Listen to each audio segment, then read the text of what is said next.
Hey, it's Diana and Susanna, your favorite global health scientists. And you're listening to Global Caveat. Today, we're going to talk about breast cancer, who it affects and why, what we can do about it, and why research is so important to prevent and treat breast cancer. Before we get started, I do want to thank all our supporters who make Global Caveat possible. We truly appreciate your shares, your money, subscriptions, and your reviews. You can also become a contagion by signing up as a patron for as little as $1 a month. This season, we have new content on Patreon. We will be hosting 2 Q&A sessions every month, one with us, your favorite scientists, and one with different guests we've had on the show.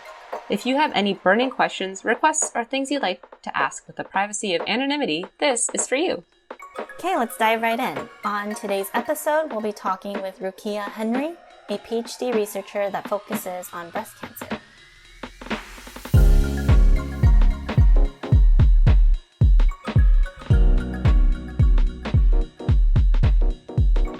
Hi, Rukia. Hello. Thank you so much for being here. I'm excited to get to talk to you like this because our interactions have been just Instagram. Yeah. So, can you give us just a short intro about who you are and what you do, and then contact info for if people want to reach you? I am a second-year graduate student in the Cellular and Molecular Pharmacology PhD program here at Rutgers. I currently work in a DNA repair lab where we focus on the different DNA repair pathways in cancer and how we can better understand those to create targeted therapies. I primarily work on breast cancer, although there are other people in the lab who focus on other cancer types, but it's generally a lab if the advisor comes in and say, hey, I want you to look at this cancer, see if there's a correlation somewhere. I hop on that. So I am not a PhD candidate yet. I am currently preparing to defend or propose my thesis. So I am excited and nervous about that. But that's where I am right now. You can reach me on my email, which is lifewithrukia.com. Actually, no, that's my blog, but Instagram is lifewithrukia. And to reach me, you can go to contact@lifewithrukia.com. That's the Yeah. Awesome. So, and my name is spelled Rukia, in case people don't know how to spell Rukia. Like 5 letters, so it's not. I'm sure you get interesting variation. I do. Spelling and pronunciation. I get it all the time. Funny. So you do not just breast cancer research, but you could at any point be doing other types of cancer research as well. Yeah, so one of the projects that I'm working on right now is looking at trying to increase the efficacy of immunotherapy. And it's not just for breast cancer. So we are looking at different kinds of cancers, breast, colorectal, prostate, and we're trying to see ways in which we can increase how effective immunotherapy is in those subsets of cancer, because although immunotherapy is the big thing around, won a Nobel Prize and stuff in the last few years, we find that there is only like a 30% success rate. So I don't want to give away like too much info on what we're doing, but we're basically trying to see if we can understand in those kinds of cancers how we can increase it being more successful for patients who are receiving that kind of treatment. So I'm not just focused on breast cancer, though that's kind of what my thesis is on. I do have other side projects that focus on other kinds of cancer as well. Okay. So what led you to studying cancer in general, or that field? In that field, I'm sure, just like millions of other people, I've been affected by cancer. I'm sure everyone listening or everyone that knows someone who was affected by cancer. Yeah. And so, growing up, I wasn't necessarily interested in it, even to the point where when I started to do research, it was neuro-related. So I started to look at HIV infection in the human brain and how that affects the brain development. But I later came to learn that, I was more so connected with cancer and more so passionate about that because, well, in 2010, my mom was diagnosed with stage 2 breast cancer. And, I was young at that age. I didn't really understand what it was. I mean, I knew it was a disease, and that it affected her. She went through her chemotherapy and radiation treatments. But I wasn't at the age where I really understood the etiology of the disease, or, not to say I wasn't interested, but interested in the scientific level. Mm-hmm. So after I came to the US in 2014 and I started doing undergrad research, it was in the neuro lab. And then towards the end of my tenure there, so about like 2018, my mom relapsed and she was diagnosed with stage 4 metastatic breast cancer. So at that point, I was in college.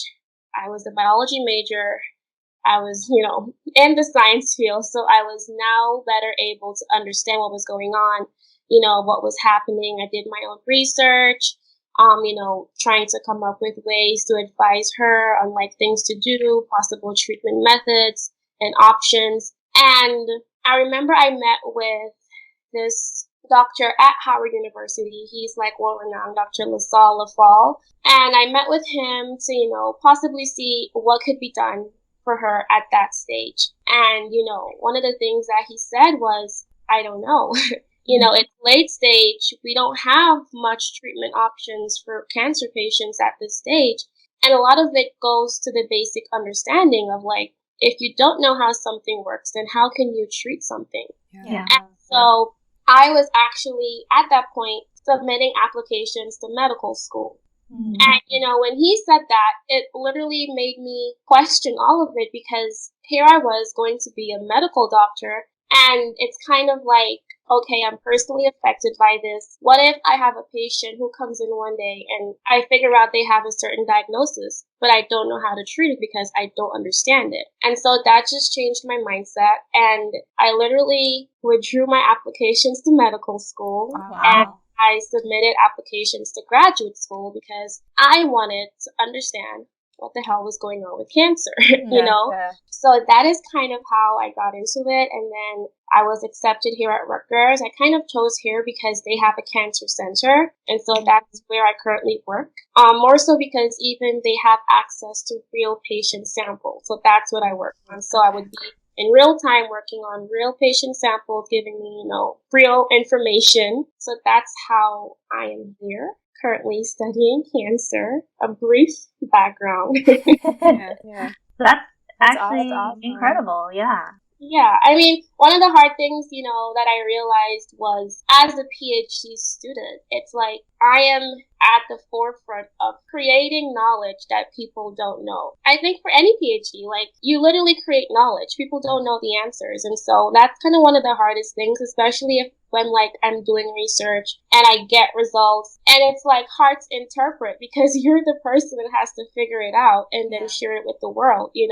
So it's kind of like I made the decision that I didn't want to apply knowledge. I wanted to create it. I wanted to better understand it. Mm-hmm. So, kind of why I was directed or like driven. I'm currently here, in this field. Yeah. So you were saying that part of the driving factor for you was that you were able to like have all these conversations with like other doctors and ask like, what do you suggest for this? Or when your mom relapsed, you were in a place where you were able to access all of this information and learn about it, so that way you could help her figure out what could be options for treatment. What would you say for people that don't have access to things like that? Because that's something that you happen to have the privilege to have that access to that knowledge and information, but a lot of people don't, right? A lot of people don't know, and they just have their one doctor telling them, like, this is the end, or you don't have any options here. Like, these are your like current options. If it's like earlier stage and maybe they're not giving you the best options.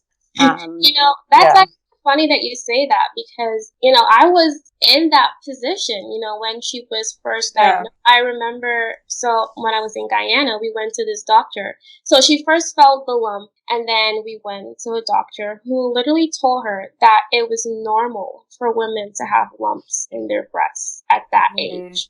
And, at that point, I didn't know anything. She didn't really know anything. And I think it took her a while to get a second opinion because you go to this healthcare provider who you're trusting with your health to give you the right information, and they give you the wrong information or not enough. And thankfully, or I guess fortunately, at the time, I had an aunt who lived here in the U.S., and she was also in the medical field, so she was able to suggest that we get a second opinion. When we did is when she was diagnosed with stage 2 breast cancer. So, I look back at that, and I'm like, had we had the information directly when we went to the doctor, he would have probably told us, it's bad, take the lump out.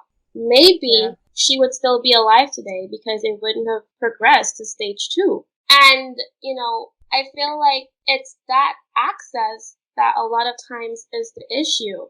So what I would say is to always get a second opinion. I mean, even if you go to one doctor and he tells you something, I would suggest always to get a second opinion, even a third opinion. And at that point, if it is that from more than one healthcare provider, you're given the same information, then maybe there is some truth to it.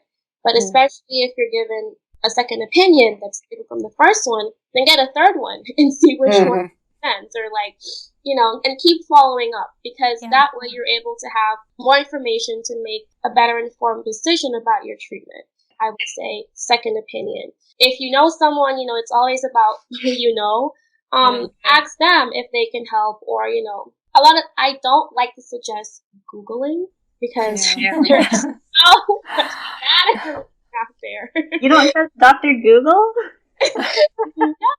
WebMD tells me that I'm dying tomorrow. But I mean, the thing is, a lot of people don't know how to use it to manage or use it correctly, because I mean, there's PubMed, and I mean, that's another conversation for another day. The way that scientists write our manuscripts is so hard for the common person who does not study science to understand. That is a major barrier, but there's always correct information and reliable information online. And maybe in doing so, that's why you should be inclined to see or get a second opinion. If maybe you Google it and tell you that you're dying, then okay, go confirm that maybe you are, maybe you aren't. But I would always say never just trust one doctor's opinion. So for your thesis, are you focusing on breast cancer? So for my thesis, I will be focusing on triple negative breast cancer, at least I think, because things change all the time in your PhD. But at this present moment, that is what I will be focusing on for my thesis. Okay. So I'm going to kind of go back into the basics a little bit. I think a lot of cancer terms are thrown around common enough that we hear it, but for the sake of just establishing common understanding, can you explain what is stage 1, stage 2, stage 3, stage 4, and then also what you just said was triple negative breast cancer, which I've personally never heard. So can you also describe the different types of breast cancer, I guess, that also exist? Yeah. So I think, again, one of the main misconceptions is that, first of all, people think cancer is just one disease. It's not. But even if you break it down and you get specific to breast cancer, even breast cancer isn't just one disease, because there are different driving factors that cause breast cancer or the progression of cancer that start in your breast. I don't want to get too technical with the different cells in our breast, because that might get confusing.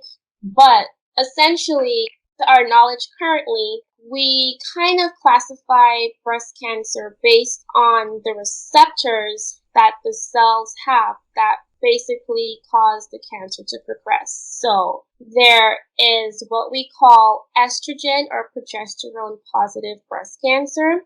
And that basically means that your hormone estrogen and progesterone, which we all have, is what's causing that cancer to progress.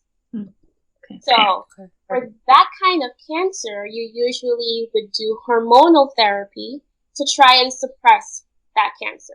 So on the cells, they have a receptor for estrogen and progesterone, so we call it ER/PR. And there are some also that just have ER but do not have PR.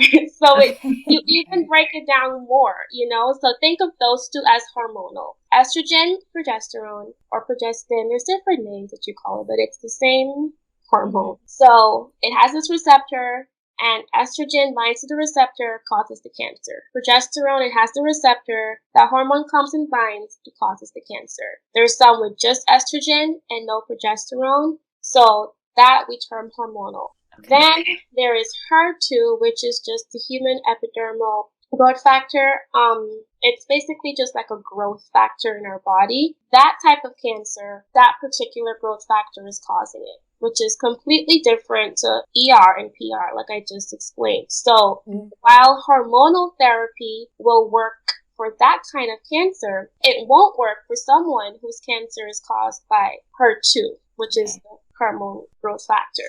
Not hormone, but just the growth factor. So essentially, you have those three receptors that are commonly used to classify breast cancers. Now, there is triple negative breast cancer, which doesn't have any receptor or any known receptor to date that we know. So a patient comes in, you take a sample of their tumor, you run the diagnostic, you do the diagnoses, and you see that this cancer doesn't have any of those receptors. We don't see any estrogen receptor, we don't see any progesterone receptor, and we don't see any HER2 receptor. So that is okay, so what's causing it? It's literally what you call it, triple negative. We don't know, so we can't even name it. That's why it's triple negative, So essentially, my thesis is going to be focused on trying to determine what exactly is happening in this kind of cancer and looking or investigating to see if I can find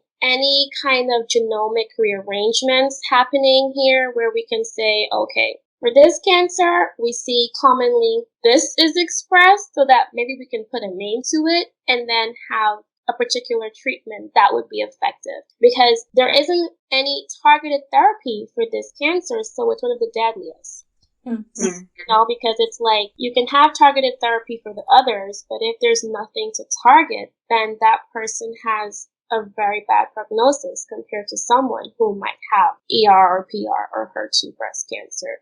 In terms of the stages, it basically is at what point has the cancer spread. So for stage 1, you might just have that lump in your breast. And when they do the biopsy, it could be that the cancer has not spread to your lymph nodes, which are under your arms or around the tumor. So they can take it out. Maybe they'll do a little chemotherapy or radiation to that area just to kill, and just to be safe, kill the residual cells around. Stage 2 is when it would have spread to your lymph nodes. And, for stage 3 enters your blood. Stage 4 is when the cancer has metastasized. So it has left the breast and it has now gone and affected other organs in the body. Cancer, the common organs that are affected are usually the lung.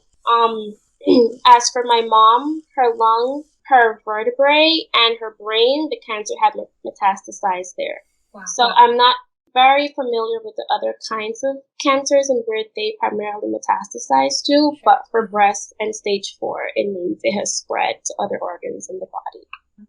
And of the 3 types of the breast cancers that you mentioned, do you know what the prevalence rates for those are, or just how common they are in relative to each other? Well, for triple negative breast cancer, that usually around 5 to 10% prevalence. It's not as prevalent as the others are. Usually ER and PR and HER2 are the most prevalent that are diagnosed. I don't really have a percentage because I don't know worldwide what the factors are, but in comparison to each other, triple negative breast cancer is the least that is usually diagnosed, and that one, for some reason, primarily affects Black women more than it does and men, because breast cancer is not just for women. Men can get breast cancer too. I don't want to say fun fact, but Beyonce's dad had breast cancer. I think he has it now and he's undergoing treatment, So breast cancer does affect men, but triple negative breast cancer primarily affects Black women, while the others, ER and PR does affect Black women, but not as much as other races compared to Black women. But we have no idea why. You know, we have ideas. So I was actually at a seminar last week, and there was a presenter, I think her name was Ambrosone from Roswell Park. So she was discussing possible reasons why. So one of the things that she said that really got me thinking was that African American women or Black women are less likely to, which I kind of got confused. Maybe I misunderstood what she was saying entirely. But one of the things that she mentioned was breastfeeding. So for African American women, they are less likely to breastfeed their children. Usually because, one, they're not educated on breastfeeding. You know, Black women at a socioeconomic disadvantage and most disenfranchised compared to other races.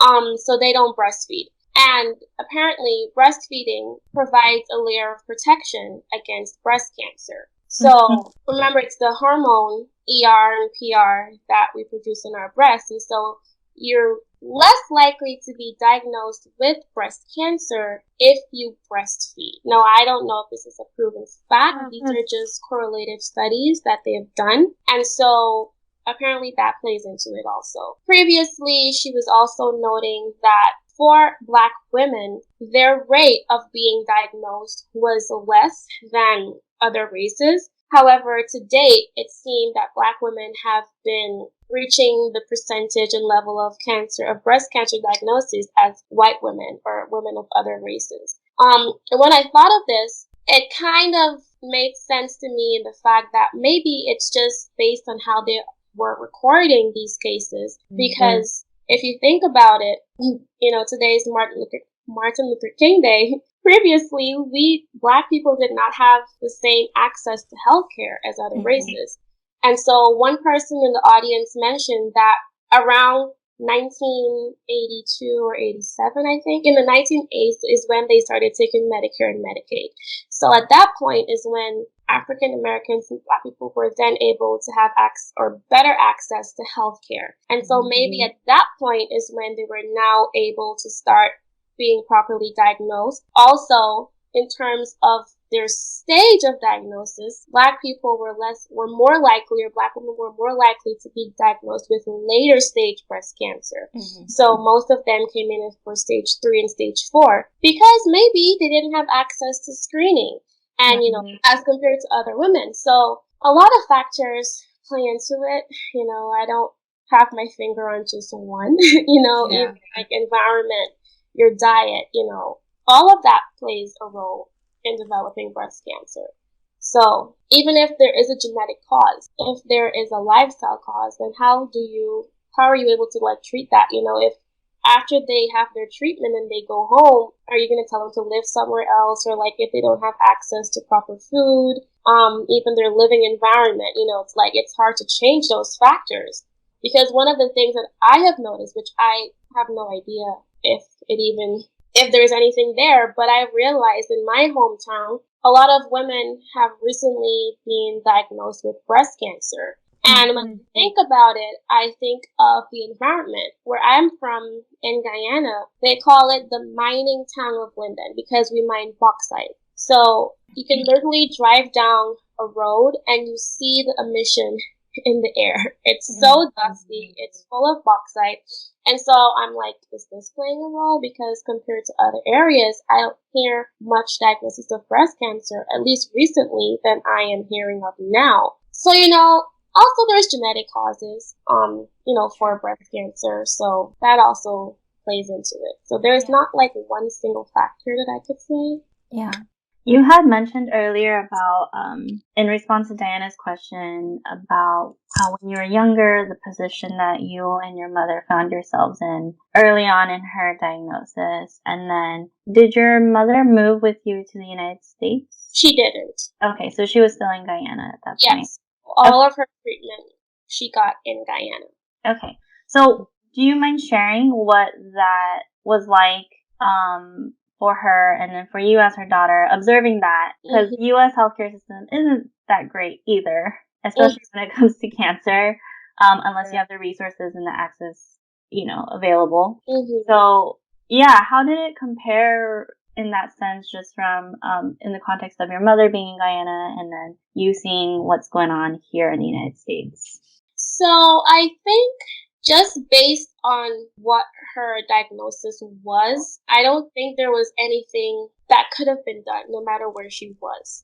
So, with stage 4, having it metastasize to, her in her body, there wasn't any targeted treatment or therapy that could have been done in Guyana or even here. Because when I met with doctors here, they were like, it's late stage, there isn't any treatment. So for me, it was kind of like, why haven't we figured out something yet? I was kind of like, I was on both sides, as in like, okay, I wasn't diagnosed, but it's like I was a family of a patient.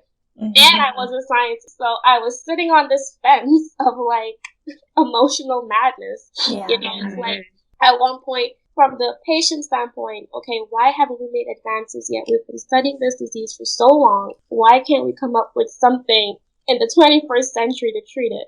And then I'm a scientist where I'm like, okay, well, it's so complicated and it's so like we can't put our finger on just one cause. And so for me, I think, had it been another stage and possibly her not being able to get targeted therapy, then I feel like I would have been, I'm still affected emotionally. I'm just going to say that. But for her diagnosis, she had ER and PR. So though she had hormonal cause, and earlier they started to put her on hormonal therapy.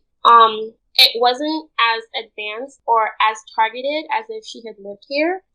Also, it's expensive. We couldn't afford it, So there was one other drug that we definitely couldn't afford. I don't know if we could afford it, if perhaps it would have helped, but also, that access. Cancer treatment is expensive, So even in that sense, I think maybe if she lived here, even with insurance, it probably still would have been expensive. But what I do think maybe would have been a major difference is the palliative care towards the end.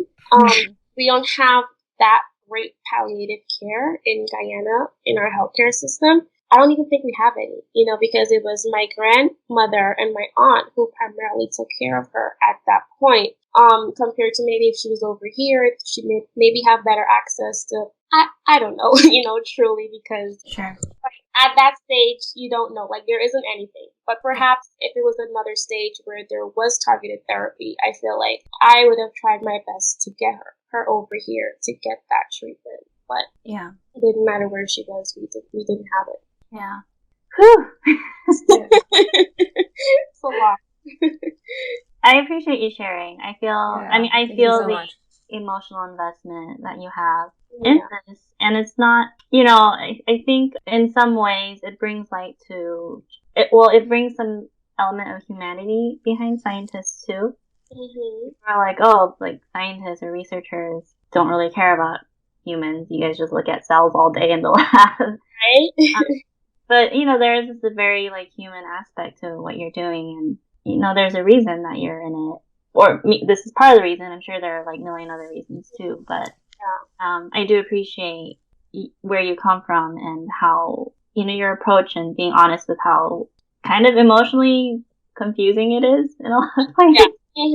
Because you're, in the middle, being affected on both sides. Because even, I'll be honest, coming back, after her death, it was hard for me to get back into cancer research because I literally struggled in every aspect, not emotionally. I would consider myself very emotionally strong because that's how she raised me to be. So I pride myself in being able to not be so affected by things in my life that I can't be a functioning human per se. But coming back, one of the hardest things was coming and working on cancer.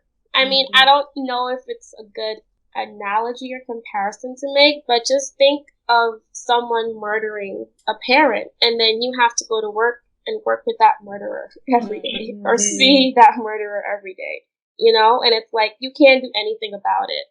As in, at this stage, you can do something about it, but you're limited to what you can do at that point in time. Sure. And so, even now it's kind of hard. Like, I had a conversation with one of my mentors, and, because I think she noticed, I told her that I was struggling in being productive in the lab and how I was kind of scared my PI would be like, okay, please leave because you're not doing anything. You're not being productive. But they weren't. They were extremely supportive. And, she asked me, she said, well, you have to take some time to see if this is what you want to continue doing. If you want to stay doing cancer research, or if you want to change, or if you don't want to be a grad student at all and go in a different career path and not think about it. And, I thought about it, but I couldn't see myself doing anything else. I'm like, there isn't really anything else that I'm passionate about. And I think, like you said, it does bring some humanity to scientists, because I know I'm probably not the only one who is in science probably affected by something. I know of a lot of people who get into research because there's like this personal connection and they're trying to find the answers. So I think it is important that the public understands that scientists are humans. We are affected by a lot of things just like they are. But at least in some ways, we and try to make a difference every day, Yeah. I feel like there's a lot of different... Okay, cancer is complicated. Number one. And I feel like there's so many different ways that people in community find, empowerment to fight cancer. And so with breast cancer, I automatically think of like the pink ribbon and people, or people raising awareness about like, make sure you feel yourself every often and know how that goes. In your view as a researcher doing that, like cell work with like cancer and patients, how do you feel about the direction that, let me rephrase this question. This is hard because it's like, okay, in my perspective, I feel like there's a lot of things that cancer can suck the hope out of things, right? Like it could feel very helpless. Like you hear stage 4, you hear metastatic, you hear there's nothing that we know yet to do anything about. Yet you're in this research studying triple negative and you want to produce knowledge that can help people in the future. Where do you find that hope, number one? And do you think we'll get there in the next 10 years?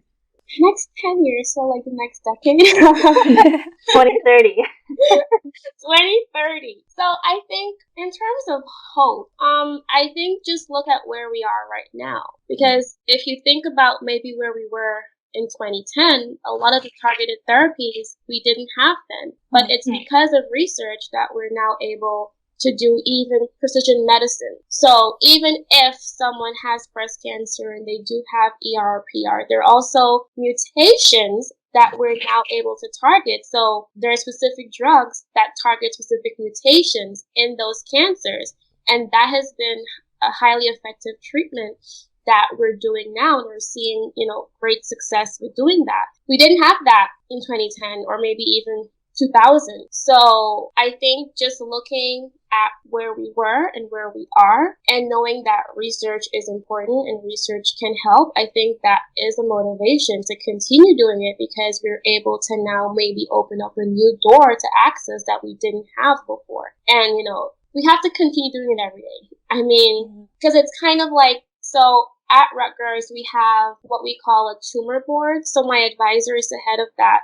And what he does is that every Friday, there's a meeting between him. So he's an MD, PhD. So he runs the lab, but he also sees patients. So it's a meeting with MDs, PhDs, pharmacists, pathologists, me, grad students. And essentially what they do is they present cases where they do a holistic view of that patient profile after they would have done different genetic testing and looking at in the biopsies to see what specific mutations or type that cancer is, and then how we can better target that person compared to someone who might have the same kind of breast cancer but might have a different mutation expressing. You see? So in that sense, I think we're able to better treat patients. I mean, this year we heard that cancer rates have been dropping. research is important, and research does play that factor. So even if, someone says, oh, it's stage 4, let's give up, who knows, maybe the next decade we'll find something to treat stage 4 or even prevent it from getting there if we're able to stop it, because my mom wasn't stage 4 initially. She was stage 2, So if we can stop it and have a highly effective treatment at that level and at that stage, then there's no reason or need to progress to even get there. And that's why research is important. It's not just, I guess, treatment. Maybe look at it in terms of preventing it in the first place from getting to a worse point. Yeah. Does that answer the question? Does that convince you? It does. Prevention is ideal, right? Like, hopefully we can get to a point where we can prevent things from happening earlier than later. Can't prevent it entirely. Yeah. If someone comes in with stage 1 or stage 2, maybe we can find a way to stop metastasis from happening in the first place. And that's another area of research, so. Because I'm currently a volunteer with Susan G. Komen organization, and they do fund research in those aspects, like especially triple negative breast cancer, because usually it's a very low prevalence, but it's the most deadly. Is that why it's the most low prevalence? I mean, right? I was thinking about that earlier. About what? With triple negative, because prevalence is like how many people currently have it, right? Mm-hmm. But if it's most deadly, that probably means that the mortality rates are pretty high. Yeah. But what about incident rates? Like, is that relatively high as well then? It is. Yeah. It definitely is for that kind of cancer, triple negative. Okay. That's what we're trying to figure out what the hell is going on with it. I mean, there is research that shows like different treatment methods are effective for that kind of cancer, but I think the most important thing that I'm concerned with is targeted therapy. We have targeted therapy for the other kinds, ER and PR, hormonal therapy. HER2, you do like the growth factor suppression, but with this one, you don't have anything to target, So again, that's why research is important, and I think, also the incidence rate in African American women, it is higher also. So we have to figure out, is there a genetic cause? Also, if you have a BRCA2 mutation, you're most likely to also get triple negative breast cancer. So that is a mutation, they call it the BRCA gene. Mm-hmm. So that is a protein involved in DNA repair, which I study in my lab. And having that mutation puts you at risk for certain types of cancer, breast being one, prostate. But there is a direct correlation between BRCA2 and getting triple negative breast cancer. So again, also in terms of, from your earlier question, if not having that access, I would also encourage those who are listening now to take advantage of genetic testing, because that is a way to prevent breast cancer, preventative measure. Sure. I just learned so much. I don't understand cancer, but now I understand breast cancer a little bit. That's how I feel. I'm like, oh. Yeah, so, there are mutations that can put you at risk. So especially, even if you don't understand breast cancer and you have a direct relative who was diagnosed with breast cancer, I would suggest to you and those listening that they do genetic testing to see, well, usually the patient does genetic testing. So again, coming back to the difference in healthcare system, in Guyana, we don't have access to genetic testing. So when mom was first diagnosed, there was no genetic testing done. In the US, as soon as you're diagnosed, they do genetic testing to see what the screening profile is and how they can now better approach that with targeted therapy. Sure. So that was a major difference. So especially after she passed, and I met with my advisor, who is a medical doctor also. He was extremely supportive, and he encouraged me to get genetic testing done, especially because, one, my mother didn't get it, so we don't know if there is a genetic cause. So I was fortunate enough that I work at a cancer institute to have access to genetic testing. Thankfully, I don't have the gene. I don't know, it's like personal health information I'm sharing, but But I mean, it puts you at ease to know that you're not directly at risk, for breast cancer. Sure. I know of this other scientist. I don't know if you know her, Serafina. She's like, yeah. So she was tested positive for the BRCA gene, and she has done a prophylactic mastectomy to reduce her chances, at least by 80%, of getting breast cancer in her future. So, there are preventative measures you can take before you even get to that point. So I think people should take advantage of those. Because I remember I volunteered with Susan G. Komen last October, and I was at their research booth, and so I was like the scientist. People were coming and looking at mini slides we had with breast cancer, and I was asking them which one you think looks like breast cancer and stuff like that. And there was a family who came up to me, and because they saw me on stage earlier, I went up on stage to represent research. And then they came and they were asking me all of these questions. And one of the women shared that her sister passed away from breast cancer. But at the point when she did, I don't think they were doing genetic testing at that point. So another thing also why research is important, because we're able to make advances like this. Sure. So, I was able to encourage her to get genetic testing done. And, she actually called me last week to say that she wanted to do it because, I'm a scientist, but I'm also a human, and I feel like even with that, I was able to connect with her on the level where I understood where she was coming from, but I was also in a position, being a scientist, to give her correct and valid and helpful information. And, still caring about what possibly might happen. And so she asked if she could get my contact information in case she had other questions. And of course I did, because I'm a nice person. But, I was happy that, that she did, because that she's currently taking care of her niece, her sister, her daughter who passed. And, for her niece, it's important that, she gets tested too at the correct age. Yeah. So, just being able to make that impact and to show how important it is. One, research is, and two, the advances we've made to prevent it. And then, three, we have these measures in place that make treatment better for patients. So it almost sounds like a lot of the advancements we've made, at least in the United States, are pretty recent, within. The thing is, I believe it's just built on knowledge from the past. So even if it took years to get here, we were building on the basics of scientists who found things out before. Sure. Even DNA repair.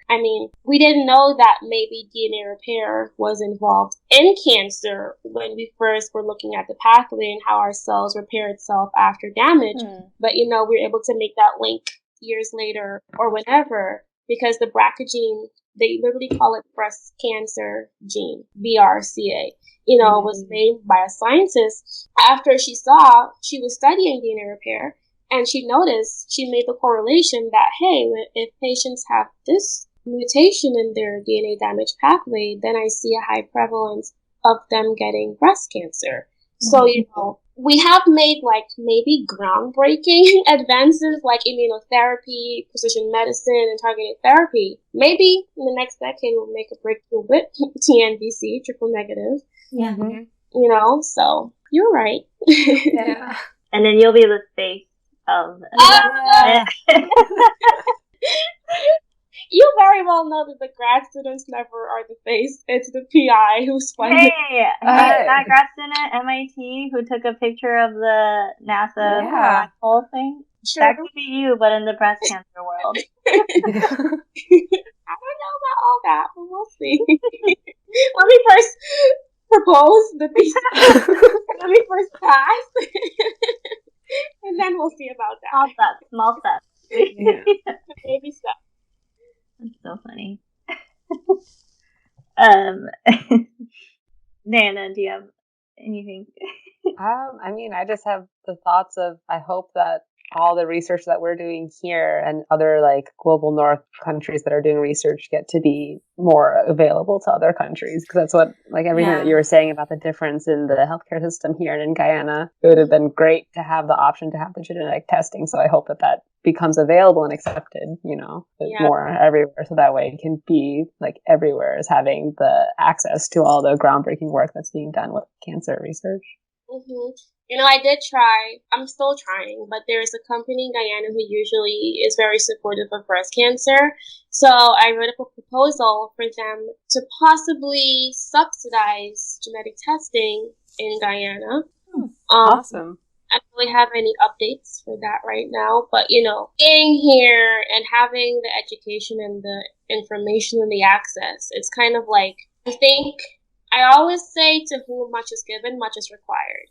And, I'm fortunate to be in an environment where I have access and information to, all these groundbreaking healthcare. And I feel like it's my responsibility to try to share that with others. So I'm hoping that that comes through, at least in this new decade, so that genetic testing can be introduced to Guyana. And so, with families who might have a prevalence or incidence of breast cancer, they would now have the access to maybe get the testing done and then maybe get the preventative surgery done so that the incidence rate of breast cancer can be reduced in Guyana that way. So that's just one small but effective avenue, I think.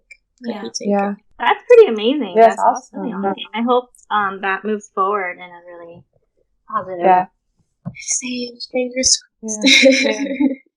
That's amazing. I don't have further questions. I just feel like I have a lot of other questions about like how, I don't even know, I'm not even sure if you have them, because I'm just curious about like other like rates and risks and factors and going on with like all different ethnicities, because I understand that you're saying that it's becoming, or it's like obvious that it's more prevalent in like Black women or African American women, but I'm curious about like all the other ethnicities as well, and like what factors and why that possibly could be, or like what genetics are happening there that makes race part of why and how. Because even for the BRCA testing, so when I went to, even now, when I went to get my checkup, or before, my healthcare provider asked me if I was Jewish, because apparently in the Jewish community, the BRCA gene is prevalent. So if you're Jewish and that's one of the first things that they do. So he was even kind of hesitant to do it in a sense, because I wasn't of that lineage. So there was probably a low probability of me testing positive. Sure. So I'm very much so educated. But it's also it's also just interesting that he would be like, well, you're not the person that's like we've noted is potentially at risk, so we're not going to test you. Like, that's also strange. Like, and people coming back to that, I feel like you have to be your biggest advocate, because you can see all of these things online and you go to one doctor and he gives you an opinion. Because even with that, so in taking preventative measures for my own self, I'm aware that there is a window where they suggest that if you are a direct relative of someone who's been diagnosed with breast cancer, that you should start taking preventative measures such as mammograms. So I am 24. My mother was first diagnosed at 33. So there is a 10-year gap where they suggest or highly recommend that the direct relatives start getting tested at that age. So, I went in and I wanted to get a mammogram. I'm 24. I'm in the 10-year bracket. So for me, the earlier the better, and that is the case for anyone. But he was so hesitant because he's like, you're so young. You got the genetic testing done and you're negative. Why are you doing a mammogram? Like, your breasts are so dense at that age. And I mean, granted, I understand his concerns, but at the same time, it's my health, and I want to be in control of my health and my health outcome. So I was like, I still want it, So even then, there's still, I feel like medical doctors sometimes also have a limitation on like what they might think you should do in that stage. But I think it's important that patients and everyone be your biggest advocate and say, because I could have listened to him and be like, okay, if you say so. But, even with the advances that we've made, there is a new 3D I forgot the specific name of it, but compared to the regular mammogram where you go lay down and they literally squish your boobs, it's so painful. No, mammograms are one of the that I have heard of are super painful because they literally squish your boobs like pancakes to get it. It's not even funny. Like, if you ask any woman who's gotten one, they are so fearful and it's so painful to do it. That's scary. Oh. And so a lot of times they suggest that for older women because, you know, at that point they've lost a little density. It's like saggy, so it's not as painful. But for us young women who have super dense breasts, just imagine that happening, like somebody squishing your boobs and you like. So I understand his concern, and I'm just concerned for my comfort and how I probably would have taken it. But there is a new 3D imaging machine that makes it easier for you to get a mammogram done. So I went earlier in the month to get one, and I can tell you I barely felt any pain. So I think for young women who are listening, you should take advantage of, you know, what we have now, especially in advances for doing mammograms. And even, you know, I'm an advocate for feeling yourself. You know, you have to know what your normal is in order to know what's not normal and be like, okay, something's wrong here. But especially if there is this health risk and there is the prevalence in your family, genetic testing first and then start getting your mammograms, because that is, let's just prevent it altogether. You know, be happy to live in a cancer-free world. I don't know, in the next decade, that's probably never going to happen. At least protect yourself and be informed and make informed decisions for your health. Yeah. I feel like that's a common thing we hear on this podcast from a lot of our guests. Yeah. I think that's great. Like life advice, actually. Yeah. In any aspect. Be your biggest cheerleader. Like, advocate. Like, no one's gonna root harder for you than you, because you know what you want, you know? Yeah.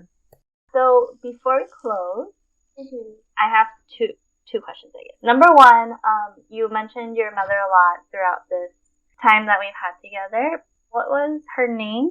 Nadine. Okay. Thank you so much for sharing about Nadine and your experience with her.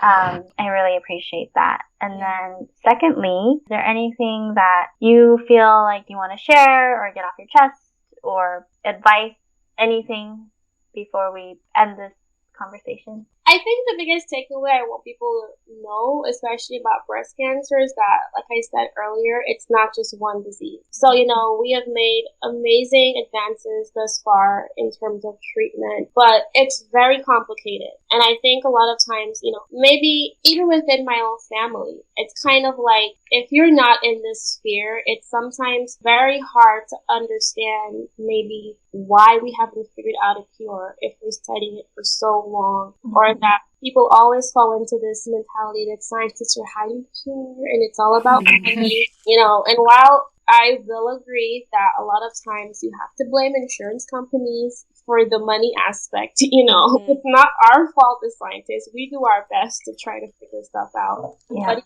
aside from that, it's kind of like there's this kind of cloud of doubt that we're hiding things or that we aren't making advances. We are every single day. But, you know, it's complicated and we're doing our best to try to understand what's happening. And then, you know, like I said, you as a patient, you have to be your biggest advocate, especially if you go to see a healthcare provider, even if someone in your family is diagnosed. Like I said, get a second opinion and try to at least learn as much as you can to make an informed decision about the possible treatment. If you feel a lump, it's not normal to have a lump, so I would suggest that you, if a doctor tells you that, just walk out of his office right away. But, you know, you have to take control of your health, especially, and, you know, preventative measures, genetic testing. Like, there are a lot of things that are out there.